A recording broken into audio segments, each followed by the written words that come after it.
எல்லாம் வெல்ல இறைவனை வணங்கிக் கொண்டு எங்களுக்கு இன்று ஒரு மறக்க முடியாத மகிழ்ச்சியான நாள்.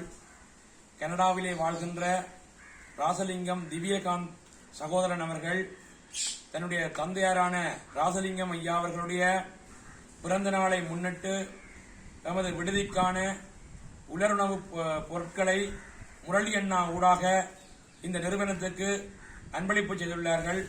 முதற்கண் ராசலிங்கம் ஐயா அவர்களுக்கு இனிய பிறந்தநாள் வாழ்த்துக்களை எமது நிறுவனம் சார்பாக தெரிவித்து மகிழ்வதோடு, ராசலிங்கம் ஐயா அவர்கள் வளம் பெருகி நலம் பெருகி வரம் பெருகி வாழ வேண்டும் என்றும், அவருக்கு மைந்தனாக பிறந்து இப்படியான அறக்கொடைகளை கனடா மண்ணிலே இருந்து ஆற்றிக் கொண்டிருக்கின்ற திவ்யகாந்த் அண்ணா அவர்களுக்கும் எமது நெஞ்சார்ந்த நன்றிகளை தெரிவித்துக் கொள்கிறோம்.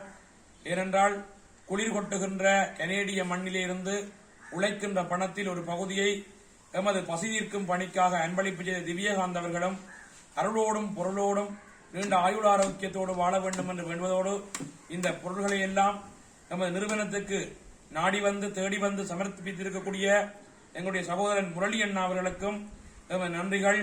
அவரும் இறைவன் அருளால் வளம் பெருகி வாழ வேண்டும் என்று வாழ்த்துவதோடு, திவ்யகாந்த் அண்ணா அவர்களுக்கு ஒரு அன்பான வேண்டுகோள். கண் பார்வையற்றவர்களின் பசி தீர்ப்பதற்காகவும் வறுமை ஒழிப்பதற்காகவும் நாங்கள் ஒரு தொழிற்பேட்டை ஒன்றை நிறுவியிருக்கிறோம். அங்கு கிணறு அமைக்கப்பட்டிருக்கிறது. அந்த கிணறு கட்டுவதற்காக நமக்கு பணம் இல்லை.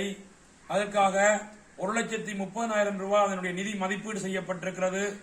எனவே திவ்யகாந்த் அண்ணா அவர்கள் அதுக்குரிய பணத்தை முழுமையாகவோ அல்லது பகுதியளவாகவோ தன்னுடைய நண்பர்கள் கூட்டு சேர்ந்தோ நமக்கு அன்பளிப்பு செய்யுமாறு அன்புரிமையோடு வேண்டுகிறோம்.